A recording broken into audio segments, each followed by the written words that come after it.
Hey, what's good? It's me, Lex, back at you with another Starfinder playtest video. Today I have a class overview for the soldier.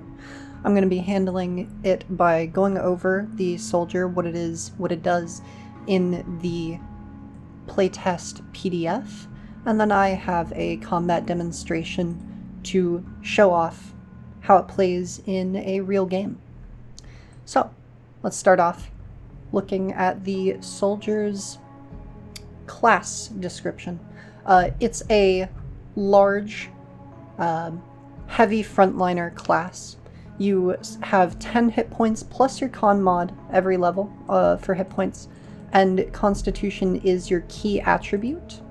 And because the soldier focuses on area fire as one of its kind of core features, and that keys off of your key attributes, that means that the soldier is going to be able to use Constitution for their main attacks a lot of the time. You also start out expert in Fortitude and Will saves. You have some pretty standard, like, good save progression. You get Intimidation and 3 skills, and you're trained in simple and martial weapons and all armor. Of note, you are not able to afford heavy armor at level 1 in Starfinder, unless your GM gives you additional funds. So you are going to have to build your character, either sacrificing some armor points, or some armor class points, by using medium armor and putting it off, or build into medium armor fully. This soldier has a few key class abilities that they're going to be taking advantage of. Suppressing fire. Whenever they use area fire or auto fire, enemies in the area who fail their save become suppressed until the start of your next turn. Suppressed is a condition that gives creatures a -1 circumstance penalty on attack rolls and a -5 foot status penalty to speed, but the soldier version imposes a -10 foot status penalty to speeds. I don't believe Foundry makes any sort of distinction. Suppressed. Yeah. So Foundry only includes the -5 foot speed penalty version. And then as a soldier, a lot of your abilities, or some of them I should say, will interact with creatures being suppressed as well. You also have primary target. The idea behind this is when you use area fire, you get to target one guy down and get some additional damage in on him.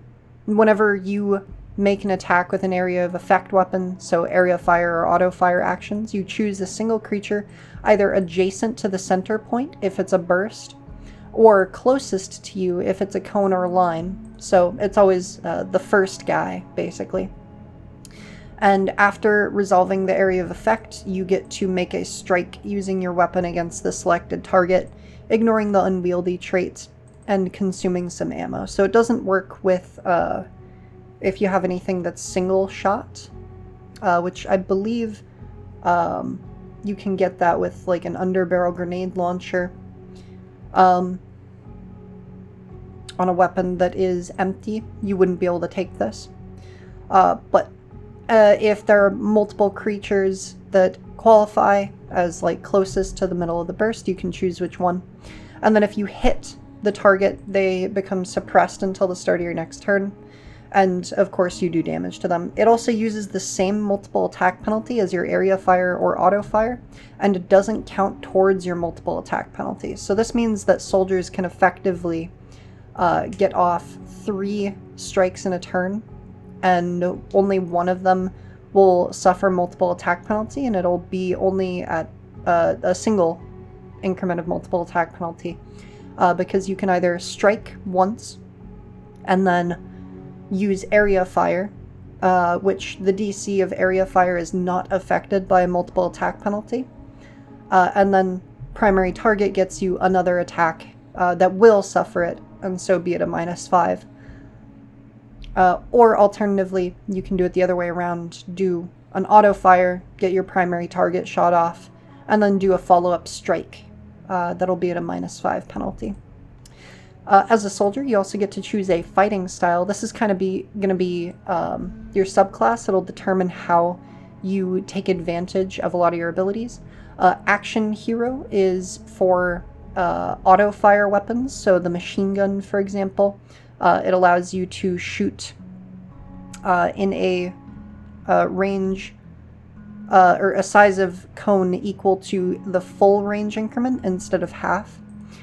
So the machine gun is a 40-foot range increment weapon. Normally, auto-fire would only do a 20-foot cone, but this allows it to be 40-foot. And when you use auto-fire, you can designate any target in the cone to be primary target instead of just the one closest to you. So this one's very good for covering large areas and being able to focus down single targets. Armor Storm is also quite fun. You never count as being in the area of a ranged weapon you've made an attack with, so you can shoot your grenade launcher directly at your feet. You gain resistance equal to half your level against attacks made by suppressed targets, which is very, very solid. It means that, you want to get in close.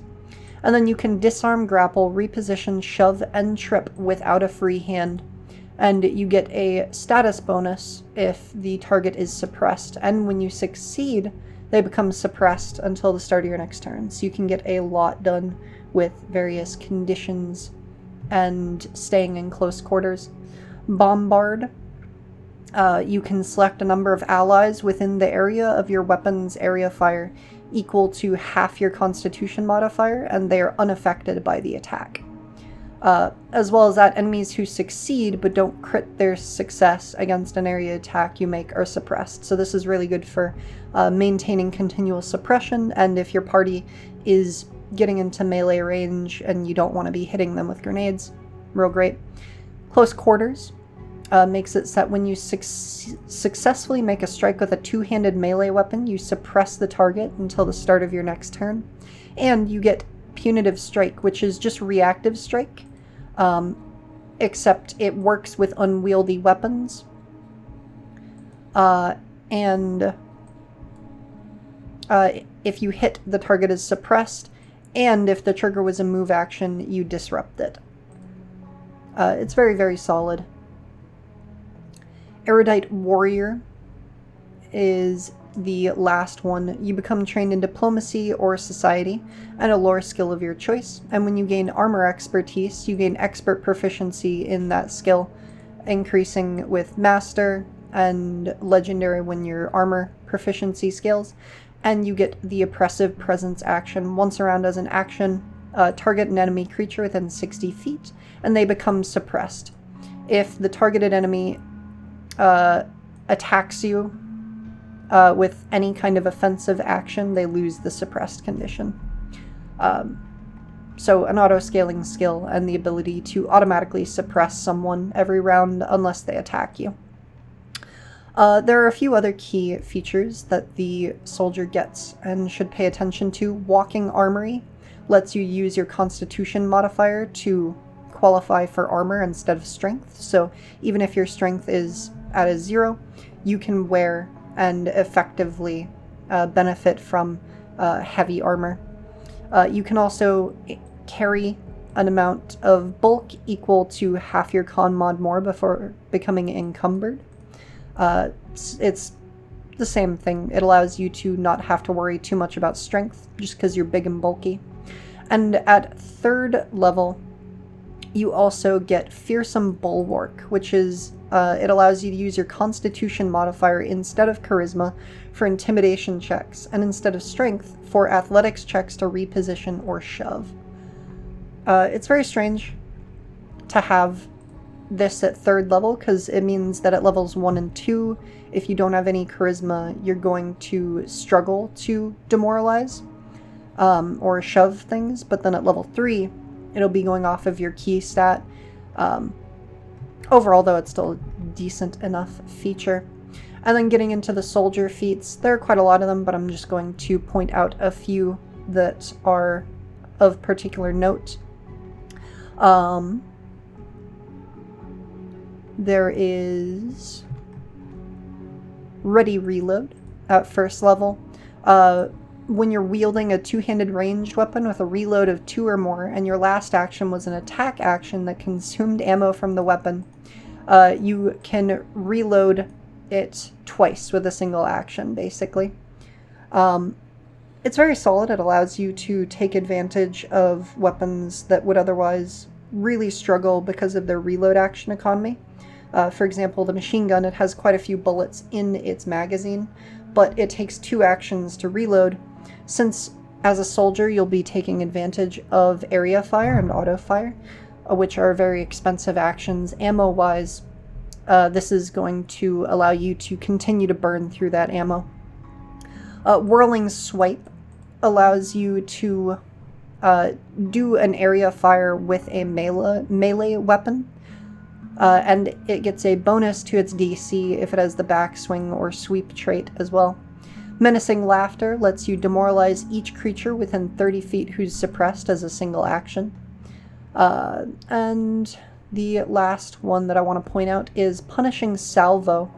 If your last action this turn was an area fire attack, as an action you make a strike against your primary target, as if this strike was made using primary target, which means that it'll share the multiple attack penalty of the primary target, and that means of the area fire, and will not increment the multiple attack penalty either, which means that with Punishing Salvo you get basically 3 attacks without incrementing, well, without suffering from your multiple attack penalty at all, because you can area fire, get a primary target shot off, and then use Punishing Salvo. And while your multiple attack penalty will be at -5, none of those attacks will be at -5. Very interesting. And then if you're hasted, you could even make your 4th action just another strike, and it would be at -5 only. There are a lot more fun things. You can widen the area of your area attacks. You can use, you'll have to go through me to make an area fire auto fire and be very hard to move and provide your allies some cover. Can do things like Overwatch, which allows you to strike suppressed creatures within your range, your first range increment, etc. There's a lot of things in here that are very fun, but I will leave that for you to read yourself. Now, as for the combat demonstration, I'm going to get into a real quick description of the two. Skier is a reclusive soldier, Aslanti human, who is going to be our kind of gunner, with an advanced minigun, which is just the machine gun, but reflavored a little bit, which means an expend of 1, a magazine capacity of 20, and reload 2 with a 40-foot range increment, and it's automatic. Also wearing Defiance Series heavy armor, and carrying 3 med patches, just in case. Skier is built for medicine and intimidation, as well as a little bit of athletics and crafting, and is an action hero, and so we'll be able to auto-fire as a 40-foot cone and choose any primary target within the area. Additionally, Skier has the Warning Spray feat, so that on initiative, she can make an area fire or auto fire. The ability will not do any damage, but can cause creatures to become suppressed. She also has Ready Reload to be able to reload that machine gun as a single action after making an area attack. Menacing Laughter to demoralize suppressed creatures within 30 feet. And Overwhelming Assault, so that the multiple attack penalty for attacks against suppressed targets is agile. And then Battle Medicine and Intimidating Glare, as well as Fleet to make up for the slow speed of having heavy armor. I'm also going to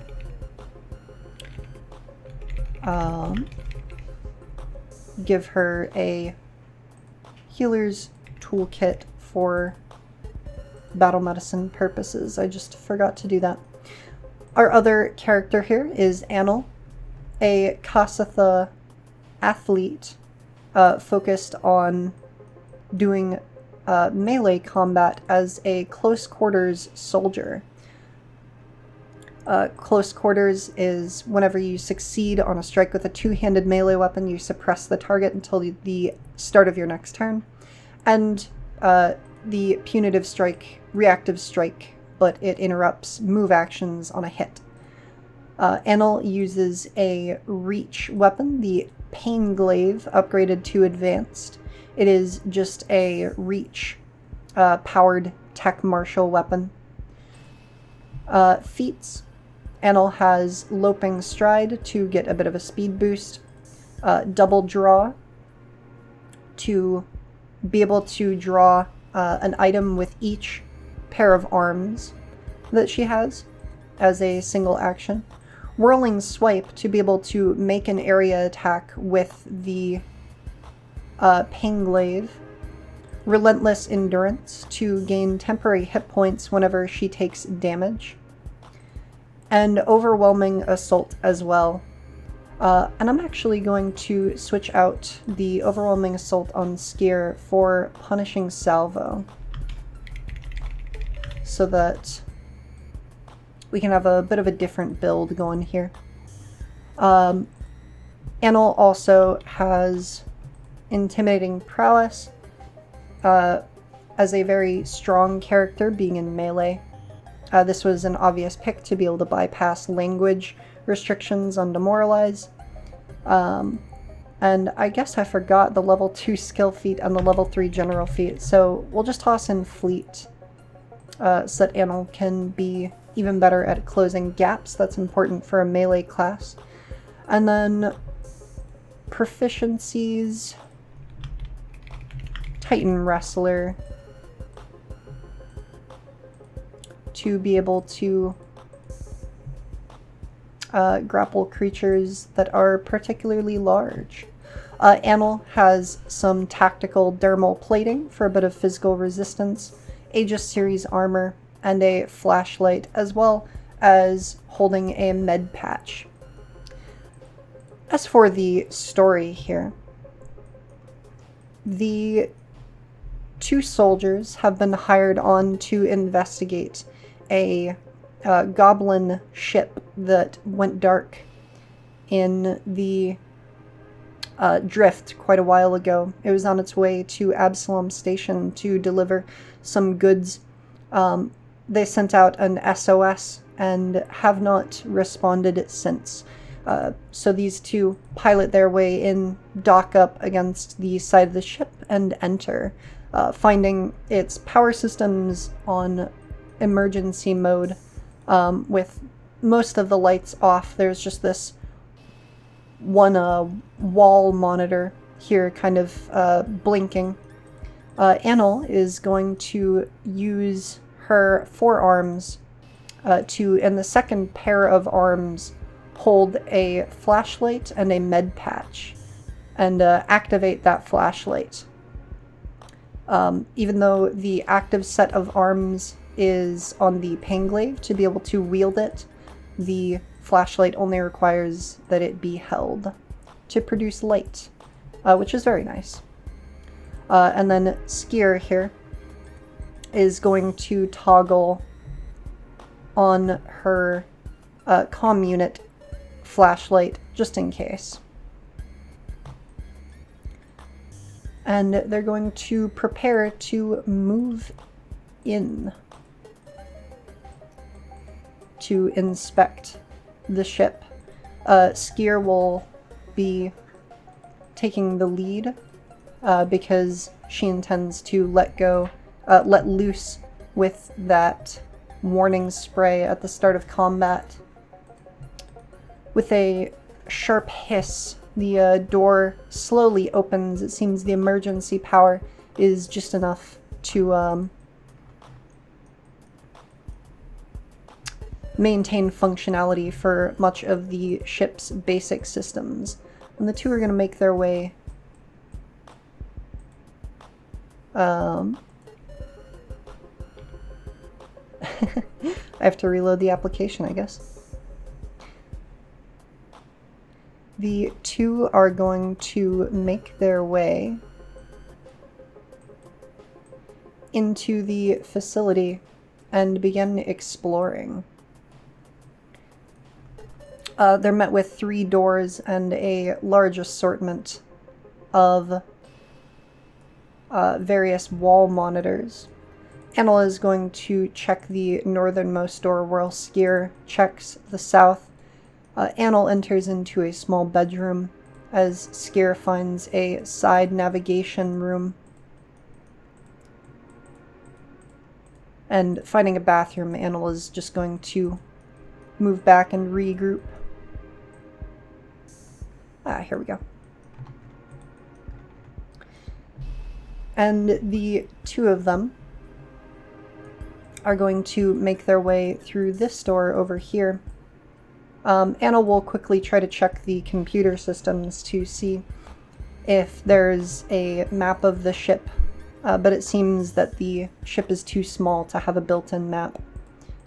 And as Annal is hunched over the computer, inspecting things, Skier will open this door to reveal a set of goblins that will kind of shriek out with displeasure.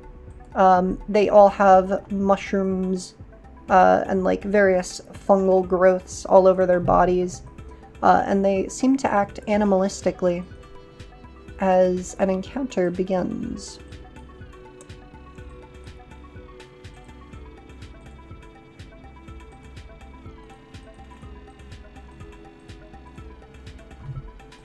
There we go. Alrighty. Beginning this encounter will be Annal, who will, oh yes, Skier is going to,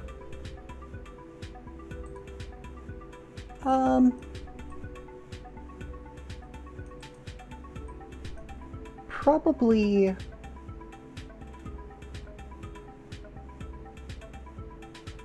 not take that warning spray because a lot of these goblins are down below, and so Skier's cone wouldn't be able to go through the floor here to reach them. Alrighty.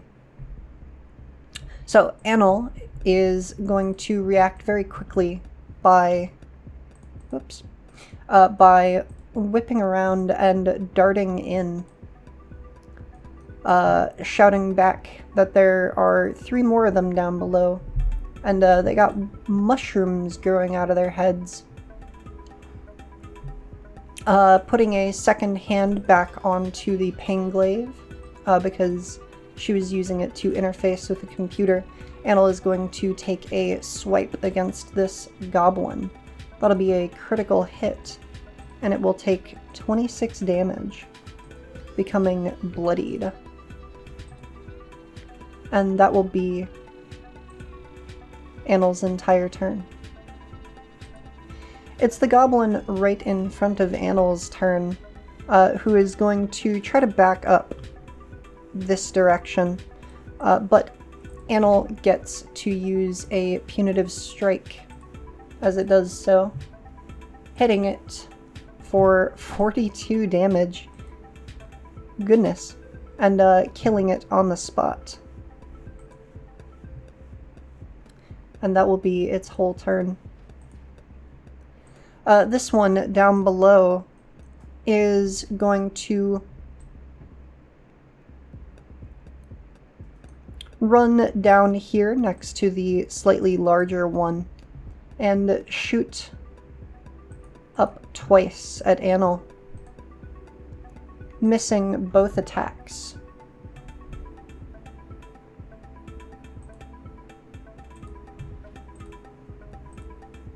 This one directly next to the bridge above here is going to run all the way up to here. Pull out an incendiary grenade and then throw it at Annal, who is going to have to make a reflex save. A success means that Annal will only take 7 fire damage as the incendiary grenade bursts across the catwalk. And that'll be that goblin's whole turn. And finally, this larger one down at the bottom here is going to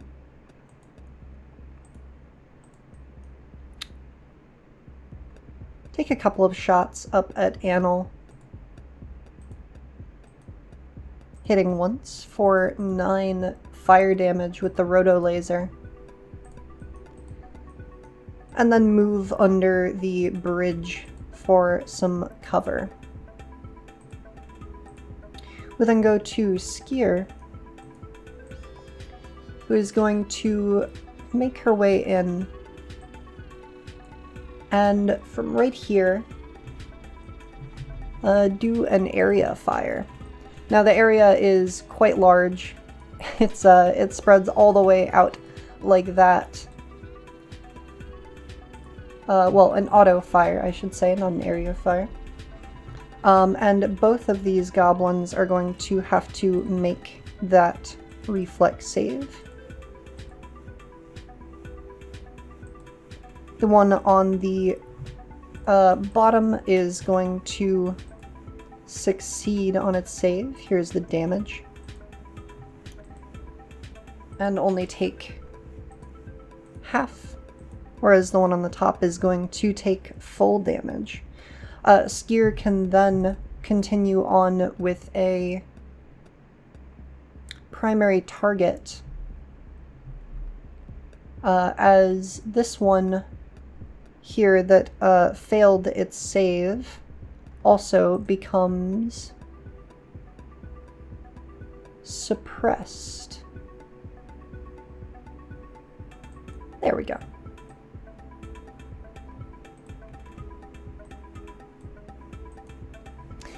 Alrighty, and trying to suppress both of them, Skier will go for primary target on the one at the bottom here.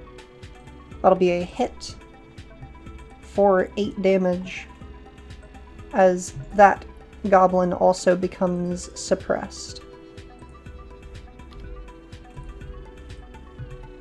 I'm also going to bring the foundry over here because I think it's going to be easier to do this all on one screen.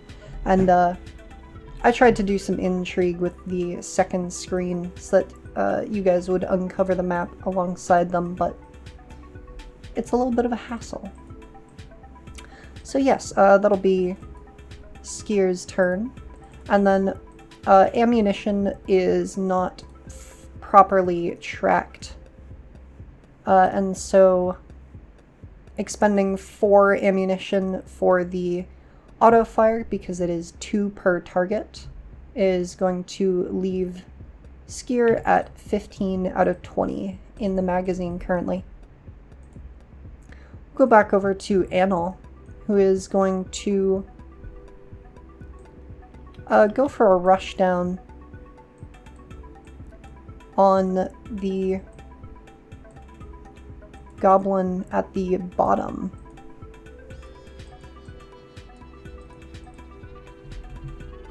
And taking a swing with the pain glaive, go for a whirling swipe. Because of the reach, that'll be a 10-foot burst, which means this size. And these 2 goblins are both going to have to make reflex saves. They will both succeed and take half damage. And then Annal will follow up with a primary target attack on the Space Goblin Gunner. And this is where I do need to point out that primary target, I believe this is just a wording issue, but it says after resolving the area of effect attack, make a ranged strike using your weapon against a selected target. I believe this is just because outside of the specific feat of Whirling Swipe, there is no way to make an area attack without it being a ranged weapon. I believe the intent is that you are able to make primary target attacks with Whirling Swipe. So anyway, a follow-up swing will hit the Goblin Gunner here at the bottom, who will become suppressed and take 20 damage.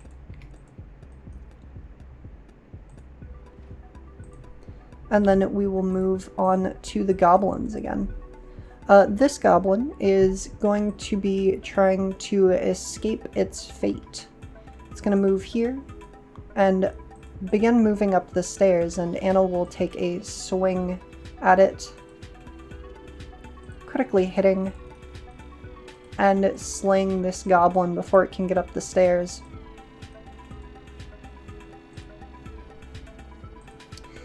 This Goblin Gunner is going to take a couple of shots at Annal here, one of which will hit,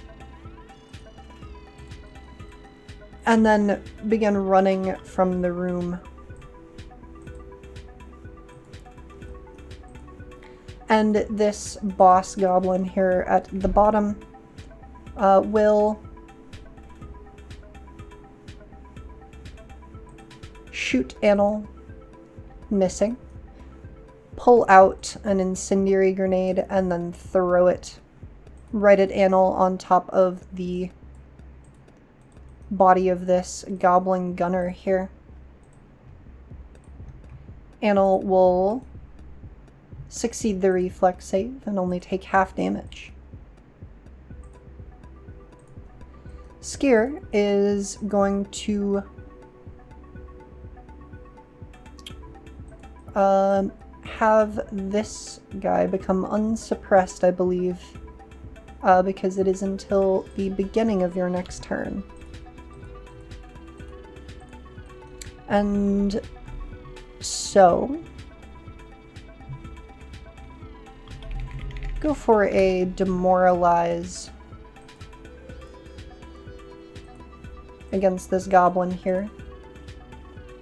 It'll become frightened 2 from the intimidating glare, and then Skier will strike it, missing, unfortunately. Very low roll. And another strike will hit, critically hit, in fact, for a very sizable amount of damage as the goblin will go down. Annal is going to go for a Whirling Swipe against this Goblin Gunner. It'll make that reflex save and take only half damage.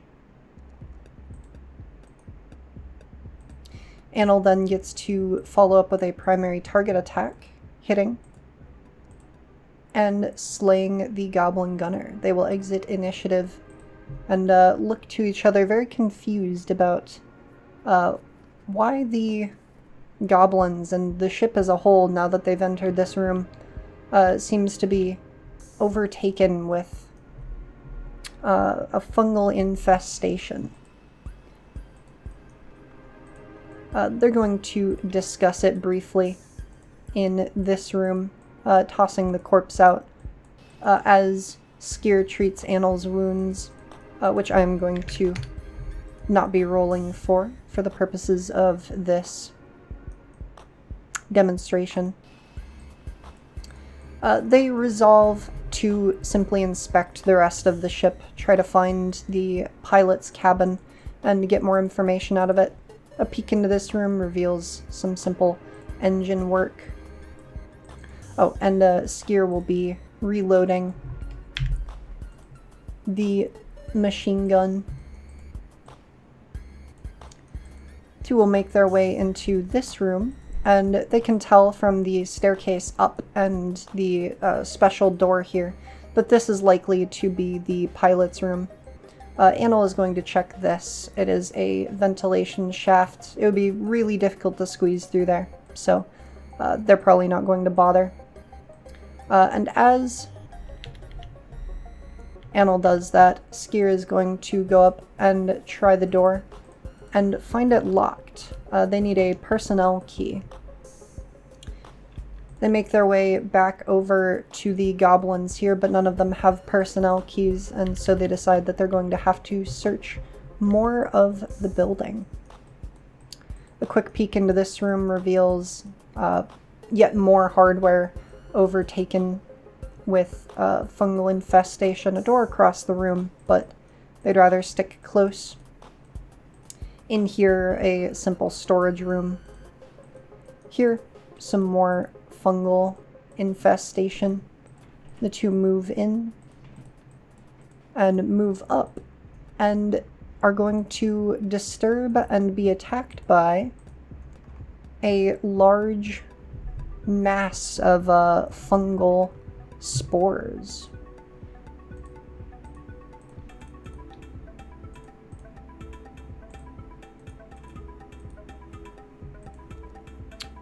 And on rolling initiative, Skier is going to go for a warning spray here,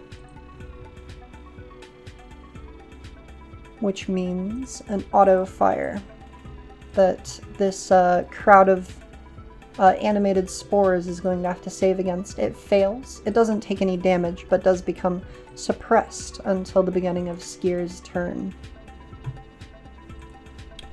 We'll begin initiative then. With Skier having expended 2 ammunition from the machine gun. Annal is going to stride on in, and seeing that this is a kind of large swarm of creatures, Annal is going to go for a whirling swipe.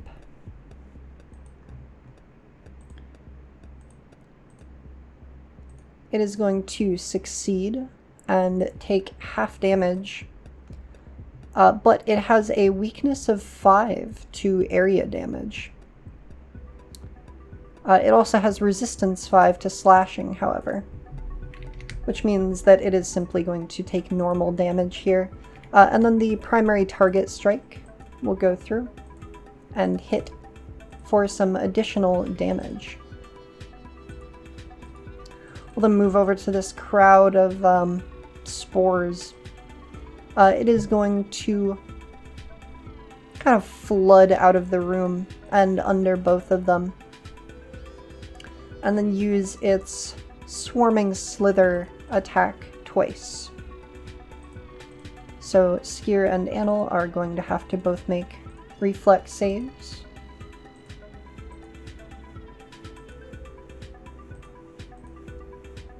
They will both take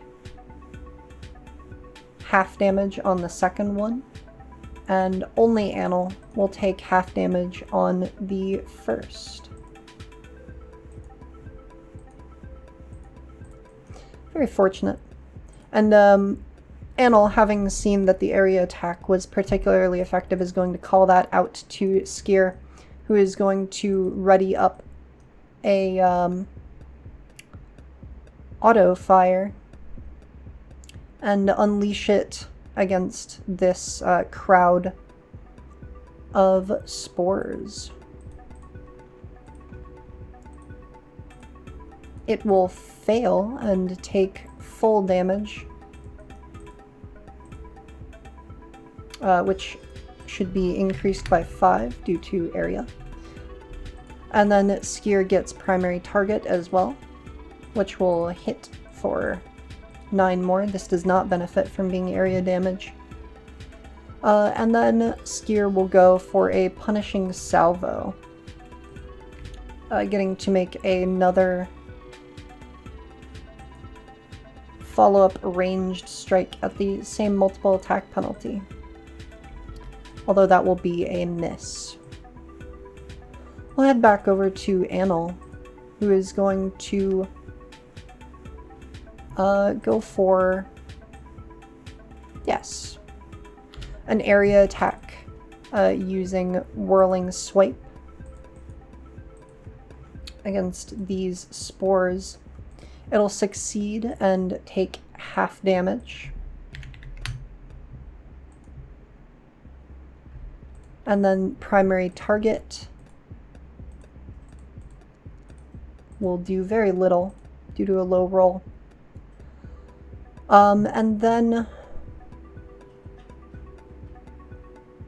overwhelming assault, because the sponge is, or the spores are suppressed, means that the multiple attack penalty here will be 1 lower.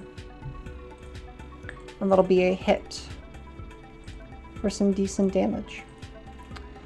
These spores are simply going to melt the duo apart.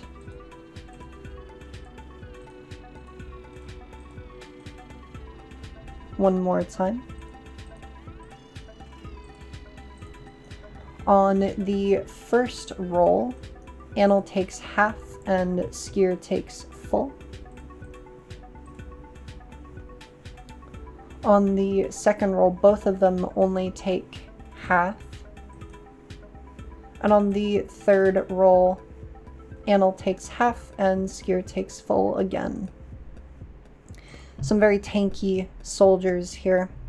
And Skier is going to try to close this out with another area fire against this cloud of spores. It will fail its save and take full damage, which is able to kill the spores as they dissipate into nothing. They're going to take some heavy breaths and back out into this room, closing the doors and healing up once again, wondering why I was so defensive about whatever was in there, despite, of course, being fungus and not particularly mindful. And journeying in, they will find the corpse of a goblin, very taken apart by the spores, we'll say,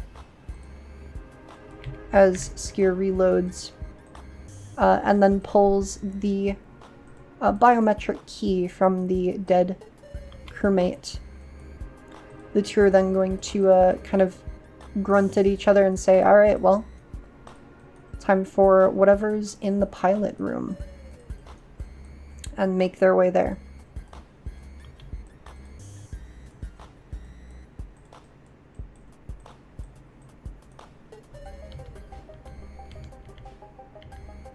Alrighty. And finally, unlocking the pilot's room and opening it up, they will find a bugbear sat in the chair here, kind of hunched over the desk with a large fungi growing out of its skull, and it will sweep around to them and swipe with its sickle. And they know they're going to have to fend it off. We'll begin combat with Skier firing a warning spray. So the bugbear will have to make a reflex save. It'll critically succeed. It's then Skier's turn. Skier is going to go for an auto fire into the room. The bugbear will fail its save and take full damage plus suppression. And Skier will then use primary target for a follow-up strike, which will miss.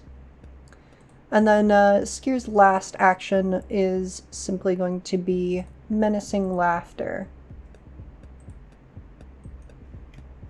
attempting to demoralize the bugbear, and that will be a success. It becomes frightened. The bugbear is going to kind of hobble forwards, stumbling back and forth, all the way up to Skier. And Annal, unfortunately, did not have an angle on it to use the punitive strike.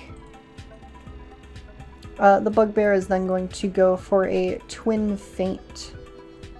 This allows it to make one strike with its dagger and then another strike with its sickle. And the target is off guard against the sickle attack. So a dagger strike will hit Skier for 12 damage. And then Skier becomes off guard as the Tormentor makes that follow-up attack with the sickle and misses.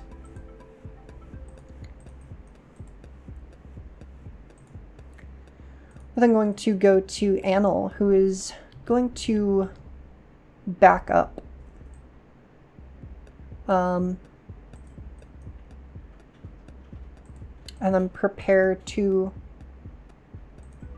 Well, let's see. Maybe not quite yet. Yes, okay. There we go. Annal is going to take a swipe around the corner here with the Panglaive. I'm going to give the Bugbear standard cover because Annal is using a reach weapon. Critical miss due to a very low roll. Unfortunate.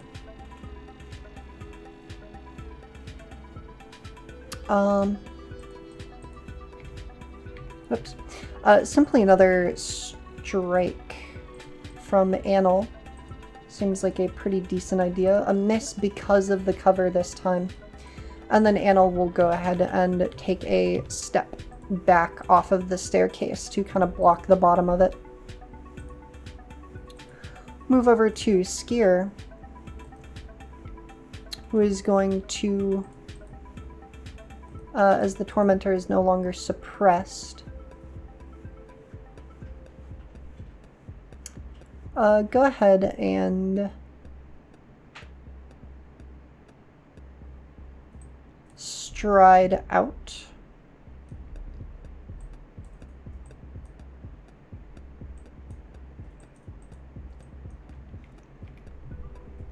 And take a couple of shots at the Bugbear from down below, hitting once for 12 damage.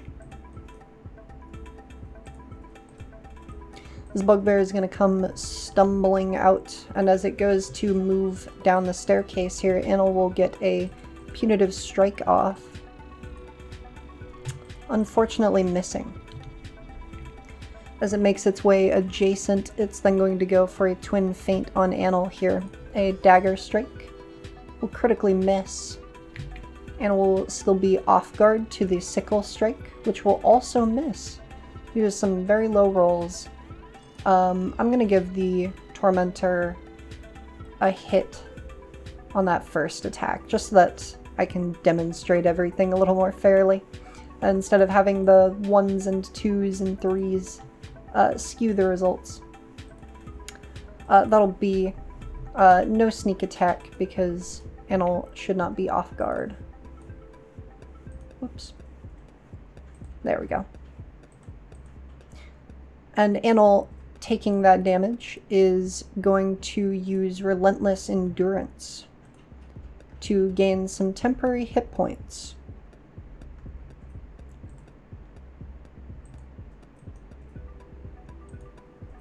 We're then going to move on to Annal, who is going to make a whirling swipe attack against the Bugbear here. It will critically succeed its save, but primary target will also miss. And then Annal will back up a little bit over here. Skier is going to use auto fire on the Bugbear here. Although it will critically succeed again, primary target will miss again, and then Skier will back up behind Annal here for a bit of cover. Alrighty, this Bugbear Tormentor is a tricky target. As it attempts to move into melee here with Annal, Annal is going to go for a punitive strike, which will hit. Oh, lovely. Dealing some damage, and that also means that the Tormentor becomes suppressed and its move action is interrupted. So it has to use its second action to step in like this.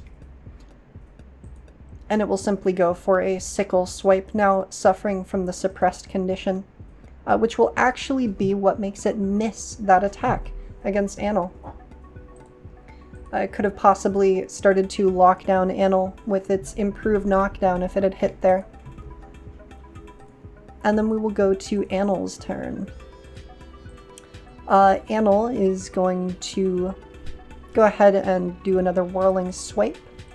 And this is something that I'm going to talk about in the summary section, but it is very interesting to me that the area attacks also make Soldier quite effective at handling even single target bosses. I tried to demonstrate how swarms function up here, how groups function down here, but even against single targets, this is very, very decent. The Bugbear, unfortunately, is still on a roll and will critically succeed. The primary target attack, however, will hit and do some damage and cause the Tormentor to become suppressed until Annal's next turn. And then Annal is going to back up over here to create some more distance. Skier, now with the area cleared, is going to auto-fire once again. Bugbear continues to roll incredibly well on these saves, critically succeeding. Primary target will miss. And then Skier is going to follow up with a punishing salvo to get another attack, critically hitting for a sizable chunk of damage. Alrighty. This Tormentor is going to attempt to run in, but as it gets here, it is going to get punitive struck by Annal, who will hit and do some sizable damage and stop its movement here. So its second action is going to have to be stepping in. And then against Skier, the sickle attack will hit and do 11 damage. And then it gets to trip with its improved knockdown, knocking Skier prone as it finally hooks its sickle around and pulls Skier and starts stabbing down. And it'll also take some bleed damage. Annal is going to dart underneath this catwalk here to get behind the Tormentor and take a swipe at it.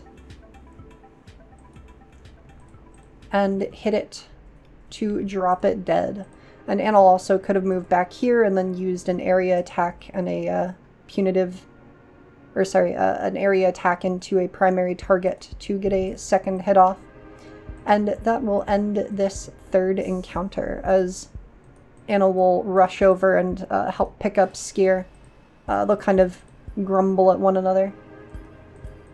And then make their way over to inspect the pilot's cabin. They find out that this ship experienced an anomaly in the drift that caused it to fuse with a far-reaching mycelial colony. And it took over the crew and kind of ate out their brains and took over the ship and was piloting somewhere. The ship logs have been deleted, but that's a mystery for another day. Now, as far as my overall thoughts on the Soldier goes, and I hope I was very well able to demonstrate it here, the Soldier is very effective, and particularly depending on build, at a lot of things. Having such high hit points by being a Constitution key, being able to use that for your attacks, having 10 plus that Constitution key means you're very tanky, in particular with your heavy armor as well, and the fact that your suppression, which is quite easy to afflict enemies with, is puts a penalty on their attack rolls against you, as we saw with Annal being able to use that punitive strike to stops the Tormentor from moving in, suppress it, and then make it miss on the attack that it did get off was very, very effective. Skier had this immensely large cone, this size, which perhaps does not display super well indoors, but it is this big for reference. All of those squares creatures would have to make saves against, and then any creature within would also get struck directly with a shot. It's very, very effective in that way. The only thing I will say is that tracking suppression is a little bit difficult because it runs out at the beginning of the player who suppressed's turn. When there's two of them like this, it wasn't too bad because as long as no one missed, it would just stay up constantly, kind of going back and forth between the two of them. But with one of them, that could be difficult to remember, or maybe easy. Just remove suppression at the beginning of every one of the soldiers' turns. But either way, they're very, very effective, both at area control and at single target. Their ability to leverage their primary target into multiple attacks against the same creature, and then particularly when you can pick up a feat like Punishing Salvo to make another strike at normal, no suffering from multiple attack penalty. Very, very effective. And they work very well together as well. And I feel that their subclasses are quite distinct, which is something that I really like to see in the Starfinder playtest. Overall, I think the Soldier is a very solid tank class and just general combatant. Despite what it may seem from the fact that their abilities are based on something called area fire, I think they are quite effective at focusing down even single targets or one or two, just because of the fact that they can take advantage of so many attacks at once. Other than that, though, if I had been demonstrating at a lower level where the soldiers did not have their Fearsome Bulwark yet to be able to use their Constitution modifier, then that would have meant that Annal here, with a -1 in Charisma and a +4 in Constitution, would have been making intimidation checks at a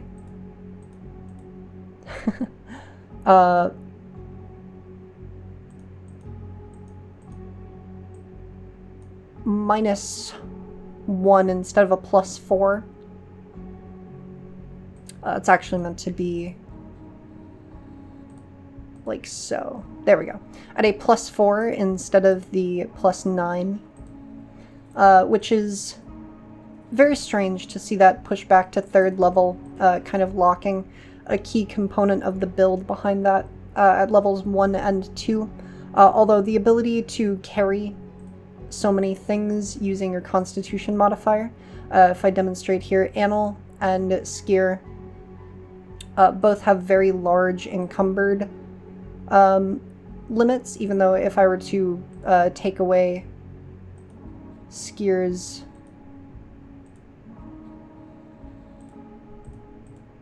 strength here, that's still quite a high encumbered limit, all the way up at 7 with a +0 in strength. Also, this was not intentional, my bad, for the boosts here. I was using some homebrew stuff, and I guess I forgot to change that over, but it wouldn't have changed much of anything. As far as the thematics go, you can very effectively do a whole lot of things. Action Hero being able to do these massive AoEs, Armor Storm making you an absolute tank in close quarters, the resistance equal to half your level against suppressed target attacks. Very, very sizable. Being able to use all of the different athletics maneuvers, suppressing when you do Bombard, being able to shoot when your allies are nearby would be very effective with Annal in close quarters if Skier was using something like a grenade launcher where, you know, it's a 10-foot burst, something like that. Close quarters is very, very strong. Punitive strike, disrupting a move action on a hit is incredibly powerful.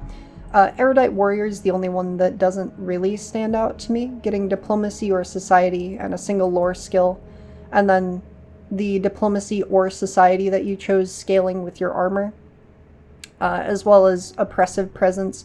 Being able to automatically suppress something is quite effective, and the fact that it can draw some aggro by making it so that they have to attack you to remove that suppressed condition. But it still runs out at the start of your next turn, and so this was the only one that didn't quite stand out to me. The feats are a lot of fun, although I think some of them are more or less like, not automatic picks, but very, very meta picks, like Whirling Swipe, allowing Annal here to use those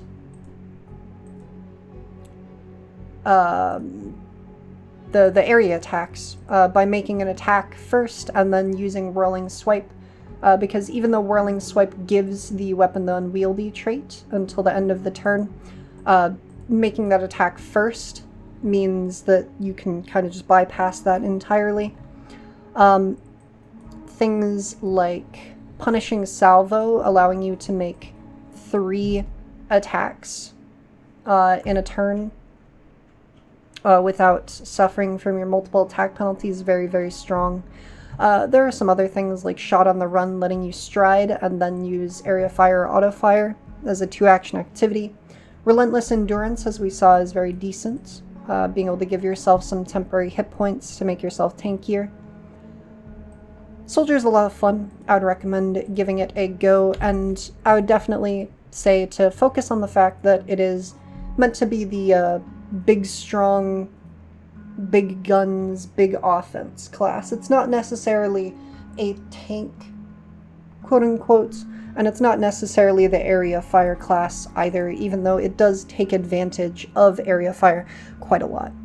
I had a lot of fun with this one. I hope you have a lot of fun with the playtest as you're all experiencing it and playing it. Thanks for watching. Leave a like if you liked the video. Subscribe if you want to see more. See you guys next time. See ya. See ya.